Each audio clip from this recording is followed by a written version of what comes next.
بسم اللہ الرحمن الرحیم۔ السلام علیکم ورحمۃ اللہ وبرکاتہ۔ ناظرین، آپ دیکھ رہے ہیں لائف لاؤنج اور میں ہوں ڈاکٹر حافظ محمد ادریس۔ شو میں ویلکم کرتا ہوں۔ ناظرین، دنیا کی تاریخ دیکھی جائے تو بڑے بڑے مصلح آئے، بہت بڑے بڑے لیڈرز آئے جن کا نام آج بھی دنیا کی تاریخ میں ہے۔ ہر کسی نے اپنے انداز سے دنیا کو ایک نظام دینے کی کوشش کی، ہر کسی نے اپنے حساب سے دنیا کے ایک چلتے ہوئے نظام کو چینج کرنے کی کوشش کی، اور وہ نظام جو انہوں نے دیے، کسی کی لائف کچھ سال تھی، کسی کی لائف کچھ صدیوں پہ محیط تھی، آخر کار وہ سارے کے سارے نظام ختم ہو گئے، منہدم ہو گئے۔ وہ جو عمارت کھڑی کی گئی تھی وہ ساری کی ساری منہدم ہو گئی، اور اس سارے نظام کو دینے میں انہوں نے عرصہ دراز کا صرف کیا، اپنی زندگی کا بہت بڑا ایک عرصہ صرف کیا، اور اس کے لیے بڑی بڑی بکس بھی لکھی گئیں، اس کے لیے بہت بڑے بڑے جسے کہتے ہیں چیپٹرز بھی دیے گئے، اور ہر طرح سے ہسٹری میں موجود ہیں، میں ان کو مینشن نہیں کرتا۔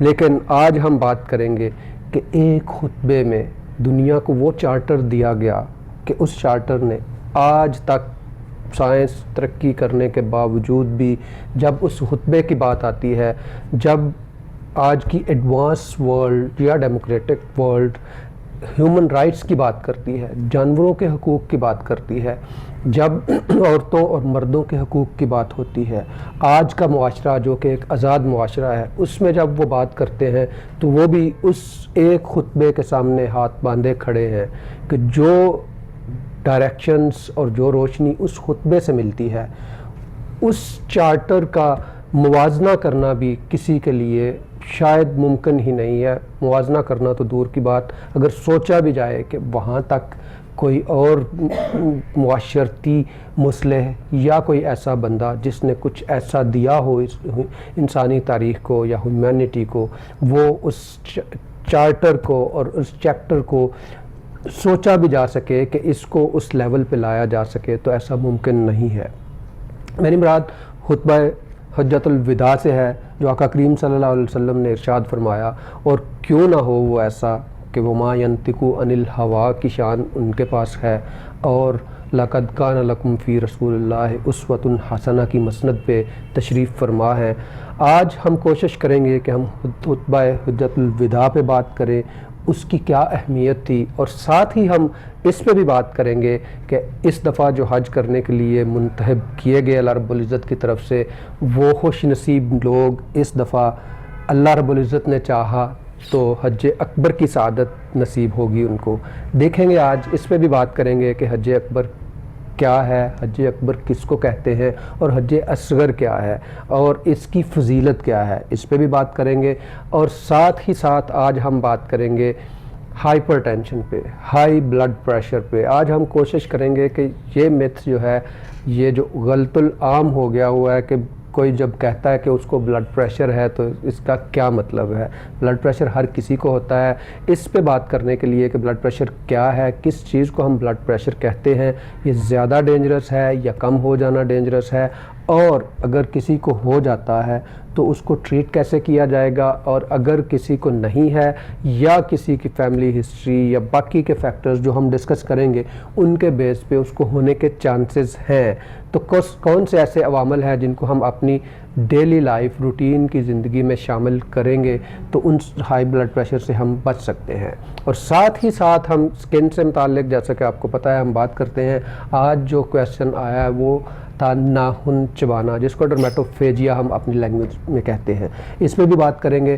آئیے اس سے پہلے کہ ہم پروگرام کو آگے لے کے بڑھیں، میں اپنے مہمانوں کا آپ سے تعارف کرواتا ہوں۔ میرے ساتھ جنہوں نے مجھے جوائن کیا، میرے پہلے مہمان ہیں جناب colonel retired doctor Talat Mahmood صاحب۔ یہ اسپیشلسٹ فیملی فزیشین ہیں، اور آرمڈ فورسز میں اپنی خدمات سر انجام دینے کے بعد، ریٹائرمنٹ کے بعد آج کل یہ کویت میں ہمارے ملک کی نمائندگی بھی کر رہے ہیں، اور وہاں پہ لوگوں کی خدمت میں مشغول ہیں۔ السلام علیکم ورحمۃ اللہ ڈاکٹر صاحب۔ وعلیکم السلام، تھینک یو۔ کیسے ہیں ڈاکٹر صاحب؟ الحمدللہ جی، آپ ٹھیک ہیں؟ ماشاءاللہ۔ میرے دوسرے مہمان جناب علامہ محمد حسن رضا قادری صاحب ہیں۔ اسلامک اسکالر ہیں, پی ایچ ڈی کے اسٹوڈنٹس ہیں, عنقریب یہ بھی ڈاکٹر ہوں گے. تو میں یہ کہہ سکتا ہوں کہ آج کا میرا پورا پینل جو ہے وہ ڈاکٹرز اور آنے والے ڈاکٹرز پہ موجود ہے. دو طرح کے ڈاکٹرز ہیں, ایک تو جو ہیلتھ کو ریلیٹ کرتے ہیں اور دوسرے اسلامک اسکالر ہیں, اور اسلامک میں یہ پی ایچ ڈی کر رہے ہیں. اور بہت ضروری ہے, میں ہمیشہ انکریج کرتا ہوں کہ پی ایچ ڈی کرنے کا مطلب یہ ہے کہ آپ دینی تعلیم کے ساتھ ساتھ دنیاوی تعلیم بھی اور وہ والے معاملات بھی آپ کے جو ویژن کو اوپن کرنے کے لیے ضروری ہے وہ بھی آتے ہیں. السلام علیکم ورحمۃ اللہ وبرکاتہ. جی وعلیکم السلام ورحمۃ اللہ وبرکاتہ. علامہ صاحب کیسے ہیں آپ؟ جی اللہ کا احسان ہے, آپ کا شکریہ حافظ صاحب, آپ نے ہمیں مدعو کیا ہے. جزاک اللہ, ویلکم. انشاءاللہ بات ہوگی. سب سے پہلے بڑھتے ہیں جناب ڈاکٹر کرنل طلعت محمود صاحب کی طرف, اور ان سے کویسچن جو میرا ہوگا وہ کویسچن میں پہلے کروں گا, لیکن پھر ہم ایک شارٹ سی بریک لیں گے اور بریک کے بعد اس کا آنسر پوچھیں گے. ڈاکٹر صاحب ہمیں بات کرنی ہے بلڈ پریشر ہوتا کیا ہے اور اس سے کیا مراد ہے. ناظرین ایک بریک لیتے ہیں اور اس کے بعد اس پہ بات ہوگی, ہمارے ساتھ رہیے گا.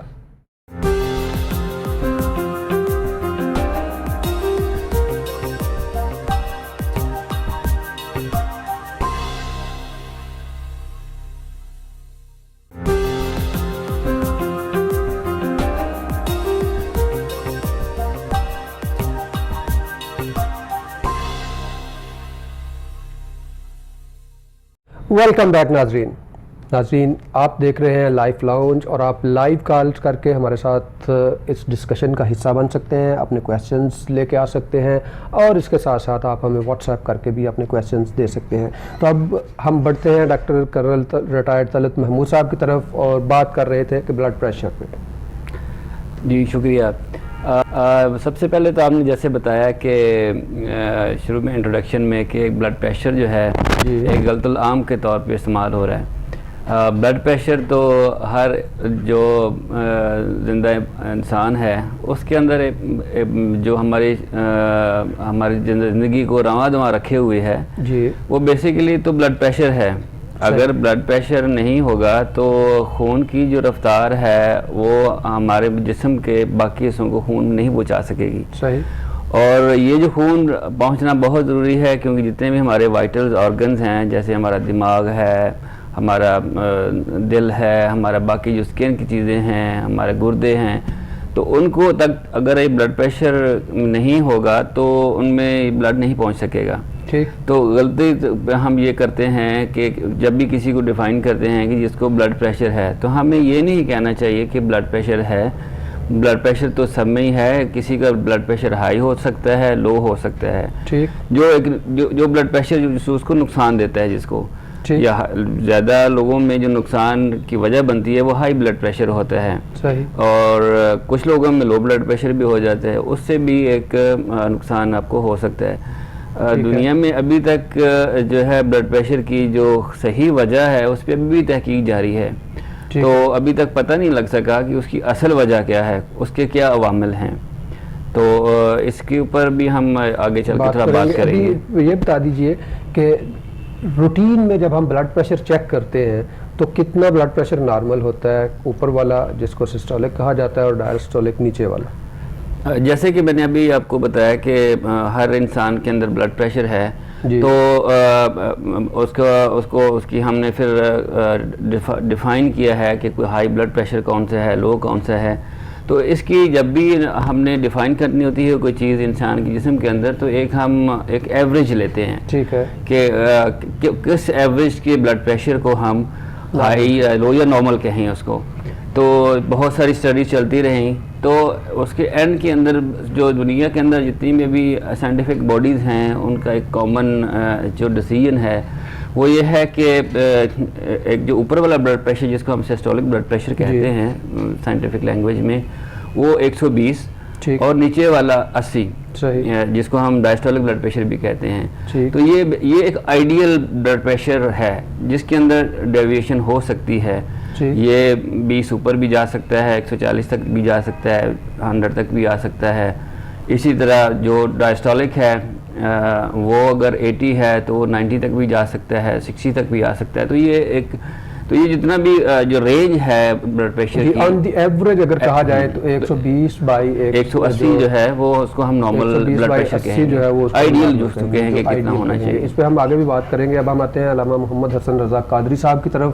ہم سب پہلے تو ان کوئک ورڈز حج اکبر کی فضیلت کیا ہے اور حج اکبر کون سے حج کو حج اکبر کہا جاتا ہے؟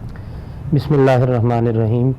اللہم صلی علی سیدنا و مولانا محمد و آلہ و اطرتہ بعدد کل معلوم لک. آج ہمارے معاشرے میں کچھ لوگ اس بات کو حج اکبر کہتے ہیں کہ جو حج ایام حج میں جو یعنی ذو الحجہ میں جو حج کیا جاتا ہے جی اگر وہ عرفہ کا دن جمعے کے دن آ جائے تو ہم اس کو حج اکبر تصور کرتے ہیں. اس پر علامہ جلال الدین سیوطی رحمۃ اللہ تعالی علیہ نے اپنے رسائل میں گفتگو کی ہے. جی جی. اور آپ کے ساتھ ساتھ علامہ امام محمد غزالی رحمۃ اللہ تعالی علیہ نے احیاء العلوم میں بھی اس پر گفتگو کی ہے. جی. لیکن اکثر علماء کا اور جمہور کا یہ فرمانا ہے کہ حج اکبر وہ نہیں ہے کہ جو عرفہ کا دن یعنی خطبہ جس دن حج کا دیا جاتا ہے وہ جمعے کو آئے تو وہ حج اکبر کہلاتا ہے. انہوں نے اور آراء دی ہیں اور اس پر پھر قرآن کریم سے دلائل دیے ہیں اور حدیث رسول اللہ علیہ السلام سے دلائل دیے ہیں. مثلا جب سن 9 ہجری میں رسول اللہ علیہ السلام نے حضرت سیدنا صدیق اکبر رضی اللہ تعالیٰ عنہ کو حج کا امیر بنا کر روانہ فرمایا مدینہ پاک سے حج کے لیے، تو ابھی وہ سفر میں تھے. دوران سفر حج کے سورہ توبہ کی آیات کا نزول ہوا. جی. تو سرور عالم صلی اللہ علیہ وآلہ وصحبہ وسلم نے حضرت سیدنا علی المرتضیٰ رضی اللہ تعالیٰ عنہ کو آپ کے پیچھے روانہ فرمایا. ابھی رستے میں ہی جب دونوں کی ملاقات ہو گئی، مل گئے، تو حضرت سیدنا صدیق اکبر رضی اللہ تعالیٰ عنہ نے پوچھا کہ آپ امیر ہیں یا مامور ہیں؟ تو آپ نے فرمایا مجھے مامور بنا کر بھیجا گیا ہے، امیر آپ ہی ہیں. ٹھیک. تو حضرت سیدنا علی المرتضیٰ رضی اللہ تعالیٰ عنہ کے ذمے سورہ برات کی یہ ابتدائی آیات تھیں. یہ آپ وہاں پڑھ کر چونکہ وہاں لوگ آئے ہوئے تھے سب کو سناتے تھے. سورہ توبہ کی آیت مبارکہ نمبر 3 ہے وَأَذَانٌ مِّنَ اللَّهِ وَرَسُولِهِ إِلَى النَّاسِ یوم الحج الاکبر. یہ کلام مجید نے حج اکبر کا یہ اعلان صراحت کے ساتھ فرمایا ہے. ٹھیک.